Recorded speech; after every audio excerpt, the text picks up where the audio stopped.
Hello guys, welcome back to another video, and in this video we'll be covering communication PYQs of UGC NET exam. This is the part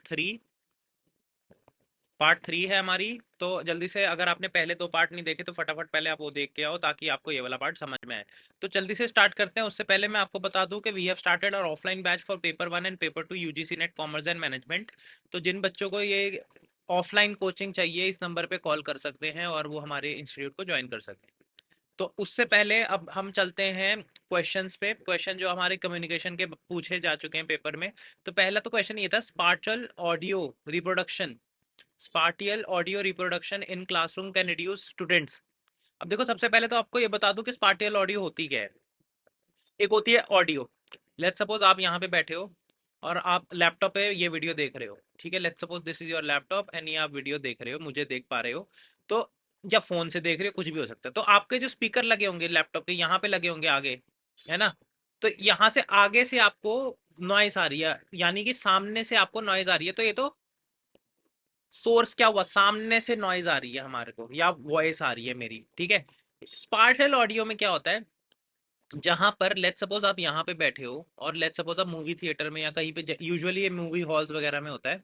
तो यहाँ पे भी speaker लगे हैं, आगे भी लगे हैं, पीछे भी लगे हैं दो, इधर भी दो लगे हुए हैं, ठीक है। हर डायरेक्शन में लगे हुए हैं। आपके सर के ऊपर भी दो स्पीकर लगे हुए हैं, दीवार पे, ऊपर वाली दीवार पे। तो कितने सारे स्पीकर लगे हुए हैं। सराउंड साउंड, सराउंड मतलब चारों तरफ से, हर जगह से, हर डायरेक्शन से आपको साउंड आ रही है, ठीक है। हर डायरेक्शन से आपको जब साउंड आए म्यूजिक की, वॉइस की, तो वो हो जाएगा आपका स्पार्शल ऑडियो, यानी कि एवरी डायरेक्शन। मेरे को एक चीज बताओ, सिंपल सा सवाल, ठीक है। जब भी आप लेट्स सपोज सड़क पे चल रहे हो, पीछे से गाड़ी ने हॉर्न मारा, आपको पता चलता है ना कि राइट साइड से गाड़ी ने हॉर्न मारा, तो आप राइट की तरफ देखते हो। लेफ्ट से हॉर्न आया तो पता चल जाता है ना direction of the sound. Similarly partial audio में भी आपको डायरेक्शन ऑफ द साउंड पता चल जाता है कि भाई ये सोर्स कहाँ से आ रहा है। तो स्पार्शल ऑडियो क्लासरूम के अंदर जब यूज करते हैं तो उससे क्या चीज बेटर होती है, कैन रिड्यूस स्टूडेंट के लिए क्या रिडक्शन होती है। Cognitive loud in understanding. Cognitive loud यानी कि जब दिमाग पे लोड पड़ता है, जब हम बहुत सारी इंफॉर्मेशन को प्रोसेस कर रहे होते हैं, जब हमारे को टीचर पढ़ा रहा होता है, हमारे को बहुत सारी इंफॉर्मेशन को प्रोसेस करना होता है, उस समय हमारे दिमाग पे लोड पड़ता है। तो स्पार्शल ऑडियो से अगर आपको सुनाया जाए तो उससे आपका लोड कम पड़ेगा। यस, ऑब्वियसली ये तो सही बात है कि भाई सराउंड साउंड से हमारा जो दिमाग पे लोड पड़ रहा है, हमारे को आइडिया लगेगा कि कहाँ से क्या इन्फॉर्मेशन हमारे को मिल रही है, किस डायरेक्शन से नॉइज आ रही है, लोड कम पड़ेगा। Respect for teachers can reduce respect for teachers, नहीं भाई। स्पार्शल ऑडियो से रिस्पेक्ट फॉर टीचर का कोई लेना देना ही नहीं है। मोटिवेशन फॉर एक्सीलेंस रिड्यूस करेगा, नहीं भाई, मोटिवेशन फॉर एक्सीलेंस रिड्यूस नहीं करेगा। Interest in technology orientation, interest in, देखो एक बारी को ये मैं मान लूं कि चलो सही भी है, बट इंटरेस्ट कम थोड़ा होगा ना, टेक्नोलॉजी का तो बढ़ेगा ना, रिड्यूस थोड़ा होगा, इंक्रीज होगा। मोटिवेशन रिड्यूस थोड़ा होगी, इंक्रीज होगी। रिस्पेक्ट रिड्यूस थोड़ा होगी, इंक्रीज होगी। तो ये तीनों ही गलत है। कॉग्निटिव लाउड इन अंडरस्टैंडिंग मतलब कि जो दिमाग पे बर्डन पड़ रहा है वो कम हो जाएगा। तो option number A is correct. So second question हमारे सामने आ गया है, classroom communication should essentially be contrive, पहला ऑप्शन है। दूसरा एम्पैथेटिक, तीसरा एब्स्ट्रैक्ट, नॉन डिस्क्रिप्टिव, चौथा।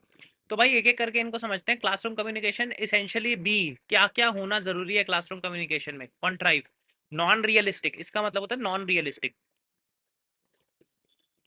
तो मतलब हम क्लास के अंदर बैठ के अंट मंट बातें करे जाएं जो रियलिस्टिक भी नहीं है, उसका क्या सेंस है, उसको कोई सेंस है उस बात का, नहीं है। तो ये तो भैया ऑप्शन ही गलत है।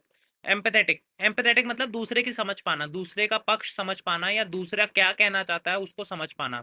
तो यस, ये तो सही है, दूसरे को समझ पाना इस क्लासरूम कम्युनिकेशन। एब्स्ट्रैक्ट यानी ब्रीफ में इंफॉर्मेशन जो भी क्लास में शेयर की जाए वो ब्रीफ होनी चाहिए, बिल्कुल भी नहीं ब्रीफ नहीं होनी चाहिए। इलेबोरेट मैनर में हमें डिस्कशन करना चाहिए, उसके बारे में हमारे को जितना हो सके सारी डीप नॉलेज हमारे को होनी चाहिए। एब्स्ट्रैक्ट तो होता है थोड़ी सी इंफॉर्मेशन दे दी, पूरी इंफॉर्मेशन नहीं दी। तो मैं आपको बता दूं, थोड़ी इंफॉर्मेशन ज्यादा घातक होती है देन पूरी इंफॉर्मेशन।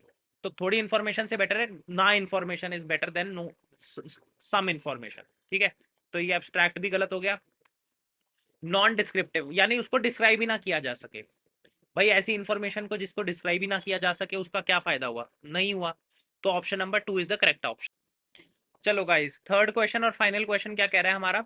हमारा क्वेश्चन कह रहा है हमें, a good communication began, a good communicator, कोई कम्युनिकेटर अपनी प्रेजेंटेशन को कैसे बिगिन करेगा? कॉम्प्लेक्स क्वेश्चन के साथ। जो क्वेश्चन किसी को समझ में ही ना आ सके, बिल्कुल गलत है। क्वेश्चन समझ सिंपल होना चाहिए, ना कि कॉम्प्लेक्स।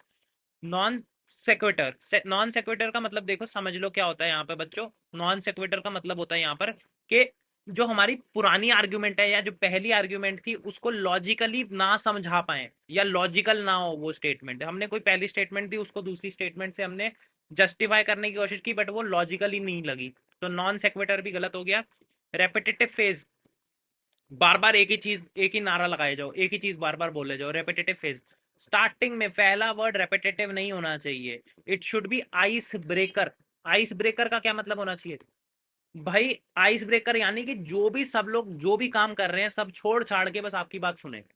जो भी काम कर रहे हैं वो सब आपकी बात सुने उस टाइम पे, सबका अटेंशन मैंने ले लिया। 1000 लोगों को जब आप, 10,000, 20,000, 50,000 लोगों को जब आप एड्रेस करते हो, तो उस केस में आप उनकी क्या लेना चाहोगे? अटेंशन को ग्रैब करना चाहोगे।